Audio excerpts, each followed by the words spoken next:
Figure it out. Hello, this is Adam Koralik from Figured Out Productions. The following video is a video of some kind, and I hope you enjoy it. Hey guys, it's Adam here, and today we're going to be talking about this. This is the Super SD System 3 by TerraOnion.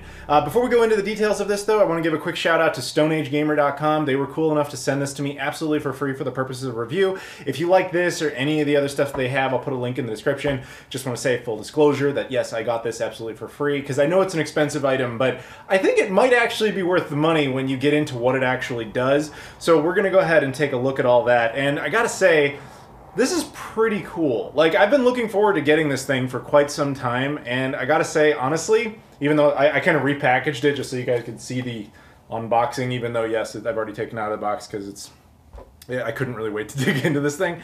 I do have to say that this thing really lived up to the hype, and to be honest, aside from like a couple little technical notes, like that type of thing, aside from that, this thing is like almost flawless. So again, link in the description if you want to check it out, and thank you again to Stone Age Gamer for making this a lot easier to get, because prior to them, these things were hard to find, but now Stone Age Gamer's got them, so if you're in the US or Canada especially, this is going to be a lot easier. And it even says Stone Age Gamer on the back because this is their version. So let's go ahead and open it up and talk about it. Now, like I said, this comes from TerraOnion. TerraOnion is not new to the retro gaming scene. In fact, this device isn't even new. This thing's a couple of years old. However, like I said, they're more common now that Stone Age Gamer has them, which is great. So they included a couple of things. This piece of paper that basically says, like, be careful when you're connecting it in case your console has a bent pin. You want to make sure the pins are all straight before you try to attach it. Stone Age Gamer sticker, as well as an instruction manual that just has some details on how the device works, but we're going to kind of go over a lot of that, as well as the device itself. So we'll take it out of the bubble wrap and take a look at it. And it looks just like this. It is a strange little attachment for your PC Engine or Turbografx 16, but oh, we're going to have so much fun talking about this. So, like I said, this is made by a company called TerraOnion. They've made a couple of cool things in the past that I've actually done videos on. They made the Neo SD, which was a flash card for the Neo Geo AES. Basic idea: take all the games for the Neo Geo AES, you know, the most expensive console ever, put them all onto an SD card, put that SD card into that big cartridge they made. Boom, you've got every game ever on a single cartridge. They did this, and they actually did an updated version that has Neo Geo CD support, although my understanding is that's kind of limited. I don't have that particular version, so I can't test that. There's the Mega SD, which I also did a video on, that's a Sega Genesis flash drive cartridge. Same basic idea. It actually supports Master System and 32X games with a couple of asterisks in there. But the thing that made that one unique, at least initially, is that they also figured out a way to replicate the Sega CD, even if you didn't have a Sega CD. So you could now play those games off of a single cartridge. Again, very cool. They're also the guys who made the mode, which I haven't done a video on yet, but I do have one, again, thanks to Stone Age Gamer, so I'll be talking about that soon. That's an ODE, an optical disc emulator for both the Sega Saturn and the Sega Dreamcast. So these guys know what they're doing. They make cool stuff. Now this one was designed specifically for the PC Engine and Turbografx 16. Now, interestingly, if you actually take a look at the box, TerraOnion only claims support for 4 different versions of the console. Now, when you look at this table, you'll see there's more than 4 versions. In fact, there's way more than this I don't have, because this particular console was insanely popular in Japan. So they mentioned specifically that it works with this. This is the white basic PC Engine. This is probably the most common version of the console, easiest, cheapest one to get, which is, I think, honestly, the one that most people have, even though this was never released this way outside of Japan.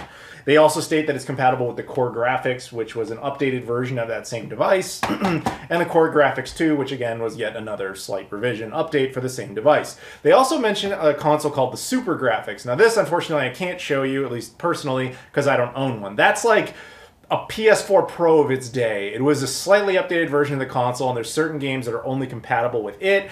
But aside from that, there's nothing else really to it. That's the 4 that they mention. Now, interestingly, it is actually compatible with this. This is the American version of the Turbografx 16. I don't exactly know why this is not mentioned anywhere on the box, but this one does work. I can only speculate on that, and my speculation is as follows, which is the Turbografx 16 was not popular in North America, but at least it came out and you can find it if you really apply yourself. It is possible. However, in Europe, they did get something called the Turbografx. It was like, if I recall correctly, it was an all-gray version. It dropped the 16 aspect and was just called the Turbografx, but it was essentially a ghost. I've only heard a couple people ever mention having one. It's almost like finding an Apple Pippin. Like, it just doesn't come up much. So I imagine more commonly than not, if you grew up in parts of Europe and you were interested in this console, you probably imported one from Japan because they were cheaper, they were smaller, they were more readily available, and the game library was far bigger. And to be honest, back then, for the most part, the text didn't matter so much if the stuff was in Japanese, because a lot of it's like, you know, beat-em-ups and side-scrolling games and fighting games and, you know, platformers. Yes, obviously there's going to be some RPGs and stuff that would be less playable, but for the most part, it should be fine. But yeah, so my guess is, because TerraOnion, I believe, is based in Spain originally, I think, although the box says, oh, designed with love. I thought it said designed in Iowa. I was like, no, my eyes are going. No, but I think the thing was actually designed originally in Spain. And so my guess is those guys probably just have PC engines laying around. But my point with all that is it might work with the PAL version of the Turbografx, but I can't say. But I can say for sure it does work with the American one. However, it does not work with things like the Turbo Duo, or in this case, the PC Engine Duo, because there's no expansion slot on this device. And I imagine even if there was, there would be some sort of driver conflict, because this actually has a CD device on board. And unfortunately, it does not work with the PC Engine Shuttle either, which is also strange, because the PC Engine Shuttle actually does have an expansion port, but the port is totally different from the other consoles. So yeah, it doesn't work on this one either. But yeah, so the other thing about it is, if you are in the market of having this type of stuff and you're like, oh, but I have the interface unit and I have the CD device, can I use it with that? Unfortunately, no, because the expansion slot on the back of the PC Engine that communicates with the interface unit is also the exact same port needed to communicate with the TerraOnion SD System 3. Now, you're probably like, cool. What does this thing do? It does a lot. As mentioned, it's kind of like a flash card. Like, this is the EverDrive for the Turbografx 16 and PC Engine. Same basic idea as we talked about before. This is a singular cartridge, has an SD card slot. You can put all the games on there, and then you pop it into the console, and boom, you can play all the games. Now, this had certain limitations that this has since bypassed. One of them is region coding. Now, while this technically doesn't have region coding because it does have a switch, the point is you do have to, you know, select that switch to either be in PC Engine or Turbografx 16 mode. This doesn't care. It bypasses that entirely. So that's point number one. So you can play the entire PC Engine and Turbografx 16 library on this. But, as I mentioned, TerraOnion likes to push stuff, like they did with adding Sega Cd Support. So what do? They added PC Engine CD support. Granted, not through the actual discs, but you can play the ISOs if you either rip them yourselves from your own collection, provided you have one, and I admit that's kind of difficult. These are literally the only two games I've got. One is Sherlock Holmes Consulting Detective, which is terrible, and the other one is a Real Bout Fatal Fury type of game with Terry Bogard on it. This one's actually interesting because it requires something called the Arcade Card Pro, which is an obscenely expensive little cartridge you put in the front that's essentially extra RAM. So I actually, because I don't have that card, I can't even play this despite having all this hardware. And I actually have working units because a buddy of mine named Chris actually went ahead and fixed all these, and I think I did show that in a recent video. But these guys said, okay, that's cool, we'll put the extra RAM inside here. So I can actually rip this disc, put it onto an SD card, put it in this thing, and actually play it, which is pretty neat. And that applies to, you know, any of the games. So there's a couple of things to note when doing that. The console, this device does need BIOSes, so you can download those off the internet. A simple Google search will pull those up. And you create a folder on your SD card called BIOS, and you just throw those in there. It allows up to 10, but for the most part, you really won't need them. You just need like 1 or 2. So it doesn't really matter, it's just personal preference. So it's the console setup, like when you fire this thing up initially, it's pretty basic. The menu system is kind of, you know, nothing super special. So you just kind of have to customize it in advance with an SD card. Now, it supports 2 different formats. You can either have the card formatted to FAT32 or to exFAT. exFAT is easier by default because Windows will do it to kind of whatever size. Whereas FAT32 can be kind of limiting, but I personally prefer FAT32 just because I find it to be less likely to be corrupted, which I find to happen more often with exFAT, but that's just a personal preference. After you do all that, you create your folder structure of your own design. I personally am like, okay, let's make one for cartridge-based games and one for CD-based games, and then go into the cartridge-based games and say, okay, we'll separate it by region, and then, you know, meaning Japanese and American, and then from there you can separate it into like individual letters or however you want to do it. It's all customizable. And then when it comes to the CD games, that one's a little bit more of a quirk because once you open a CD games folder, inside you have to have individual folders for every single game. It's just some limitation of how this works, but you have to do that. Your games are supposed to be in bin and queue format. However, clone CD format will work, but it will need a queue file associated with it for it to run. But it is doable. So yeah, alrighty, that's a lot of value. Because the PC Engine is like ridiculous with how much stuff it has and how expensive it is to kind of round all that stuff up. So you're getting potential access to the entire cartridge library. You're getting potential access to the entire CD library. There are certain quirks that exist with things like the RAM cartridge, which you can disable or enable separately, that will allow the other remaining couple of games to work. But you're getting that card built into it. The other thing you're getting out of this thing that isn't talked about much, although it really should be, is the video output option. So the problem with the original PC Engine as well as the Turbografx 16 is all they offered you was RF output, which was terrible even in its time. So they addressed that. In North America, they came out with a thing called the Turbo Booster that at least gave you composite video out of the back. And in Japan, they created the interface unit, which included the CD-ROM drive, but on the side also gave you composite. So composite is disgusting, and I'm no fan of it, but it's a massive improvement over RF. However, these guys said, yeah, we could do that. So they built a port on the back. They gave you composite. You can use Sega Genesis Model 2 cables to get composite video out. However, they're like, we're not stopping there. We're going to the next step. They built in RGB support, which is huge because the console didn't originally support RGB. So you're getting RGB support out of either a SCART port or, and I tested this, you can use the component cables by HD Retrovision. These are the Sega Genesis Model 2 HD Retrovision cables. These will work. Now, here is the one kind of catch I was alluding to before, and this is not their fault. This is just a limitation of the console. I forget the resolution that it runs at, but it's like 240p or 360p, something like that. Modern televisions, for the most part, will not understand that resolution coming through a component cable. So sometimes you'll get sound and no video. It's not uncommon for that to happen. What you need is some sort of third-party adapter, and I've done tons of videos on these things, but things like the FrameMeister, although they don't actually recommend using a FrameMeister with this, claiming there's some sort of compatibility issues, although personally I didn't run into that.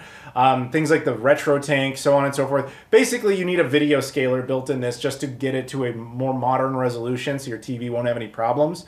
Unless you're using something like a CRT or you just happen to have a monitor that supports 360p. One of my TVs does support it while the primary, my 4K doesn't. So with the FrameMeister, no problem for me, but just be aware of that. However, if you're using like a SCART setup, that also is an option. So either way, you have more choices on your video output. But my one recommendation to them would have been like, talk to Mike Chi.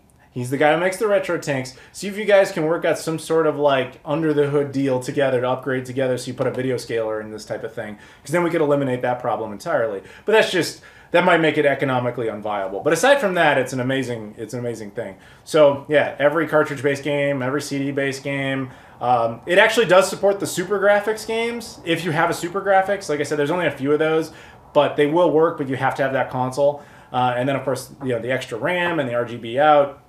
Really very solid. So from some user experience type of stuff, like I said, it's, you know, it's really not difficult. You just kind of plug it in and you're done. As long as your SD card is all set up. And again, you have to go get the games on your own. It does not come with games, but that's relatively easy. You can. There's actually a function in here that allows you to rip your own cartridges to it, which is pretty neat if you want to do that. Going through the menu, if I can kind of think about it for a second, so there's a few features that are pretty neat. There's some, like the console originally saved games like any CD-based console would, but the original saving was kind of limited. This actually expands on it, and you can have individual save files for games instead of like one generic RAM, which is much nicer. You can rip, like I said, you can rip original cartridges to it. There's sound options to adjust the volume of CD games in particular. Like I said, you can change the BIOS to the other BIOS if you want. One thing that's worth noting is one of the features is to skip the CD BIOS screen. Originally, with the PC Engine and the Turbografx 16, there was a little card you needed to plug into the console in the cartridge slot if you wanted to use the disk system, because it basically needed that as information to tell it to use the disk system. And it looks like this. It's just a thing that says, like, go ahead and run it. It detects that it's there. This device will boot to that by default, but you have an option to just turn that off so that if you click a CD game, it just runs right into the CD game. But yeah, I mean, I really ran this thing with really no problems. I even tested it with the game I knew I couldn't run originally, but with this thing I totally could. It was pretty fantastic. As far as like performance goes, that's one of the things is that TerraOnion tends to match original performance as opposed to taking advantage of newer hardware. So this thing is using an Fpga. An Fpga is basically hardware thinking it's other hardware, as opposed to like software emulation, where it's just software thinking it's hardware, which is a very gross oversimplification, but that's essentially what it is. There's a chip inside that says, hey, I'm totally the CD unit, ha ha ha, yeah. And the console's like, okay, cool. And then it just thinks that that's what it is. Which is, you know, so it's emulation, but it's hardware emulation. Very neat. But anyway, my point is, if they can do that, one would argue that they might be able to take advantage of like better read speeds and things like that. TerraOnion typically goes for a almost one-to-one match of original load times and things like that. I don't know if that's purely for nostalgic reasons or if they have possibly they've cited reasons of performance, as in additional bugs that are created unintended when you make things load faster than they were originally intended to or whatever. I don't know. But while I can test that with things like the Sega CD, I can't really test that with this because I only have 2 games and one of them doesn't work because I don't have the RAM card. And the other one doesn't really have anything intensive about its loading times. So I would imagine with TerraOnion's history, the load times on this thing are pretty much identical to the original. But that said, they do work very well. It's probably a tad more consistent because it doesn't actually have to have a laser reading anything, so there's less probability of failure. But yeah, honestly, beyond that, there's not much else to say. It's a really solid device. Again, from a user perspective, if you're just curious about what it's like to use it with certain things, if you can keep this attached all the time, even if you want to play an original cartridge. If you just stick the original cart in there and you're like, but I don't want it to go back to this, it won't. It'll boot in automatically to whatever comes in here first. And if you have nothing in there, it'll boot to the back. And you can use it if you for some reason wanted to do this. Like, let's say you don't care at all about the PC Engine CD features or the EverDrive Flashcard type of features. If you don't care about any of that, you just care about the RGB features, you can do that too. It will just play as an RGB pass-through device, which is also very nice. It doesn't require a separate power supply, which is always good. And as I said, it works with the Turbografx 16, which is also interesting because my Turbografx 16 was very recently RGB modded. So I was wondering, is that going to create some sort of like weird conflict where the port doesn't work because it was already modded? And the answer is no. In this case, if it's connected, it just prefers to get RGB out of this, and the RGB out of this side won't work because this is where it's defaulting to. But it doesn't really matter because you get RGB out of it either way. So yeah, that's good to know. When these things originally came out, they had a small issue with the board and the RGB quality not being super solid. So they went ahead, they addressed the issue, they shipped out replacement units to people, and they updated it. So the ones Stone Age Gamer has are actually the fixed ones, so you don't ever have to worry about that. And these things are capable of firmware updates, although mine didn't require it. So at least for now, the ones you get from Stone Age Gamer are completely up to date. Although I will say this, when it comes to the updates, they do it a little differently than, say, Crix does with his EverDrives. Crix, for example, if he makes an update for his EverDrives, he just puts it on his website, says, download the files, go nuts. But guys at like RetroHQ, for example, or at TerraOnion, RetroHQ makes other different flash drives for like the links and stuff like that. What they'll do is they do like proprietary ones that you have to like register your device on their website to get the file.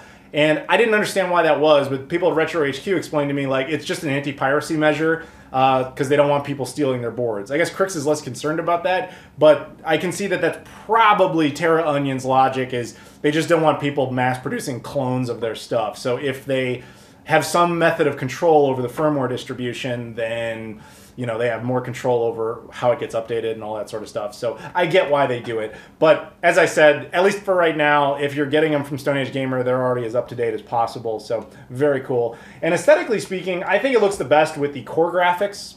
But that's just as some, you know, spoiled user who has all the choices here. But adding it to the, you know, you can just take a look at it with the PC Engine stock. And you can take a look at it with the Core Graphics Model 2. And then you can take a look at it, if you really want to, with the Turbografx 16, which I think is actually one of the more interesting ones, because then it actually is like, the shape changes enough that it actually looks like a T, which I think is kind of funny, but, you know, kind of appropriate, I suppose. But yeah, for reals though, I think that will do it. And I can't get it disconnected. No, I'm just kidding. Yeah, I think that'll do it. So thank you very much to Stone Age Gamer for the hookup on this. Thank you very much to TerraOnion again for making it in the first place. Thank you guys very much for watching. If you guys could check the description and like, you know, hit all the social media stuff, like, comment, subscribe, follow me on Twitter, Instagram, Facebook, Patreon, all that stuff that you're required to say. Thank you very much for all that, and I'll see you all later.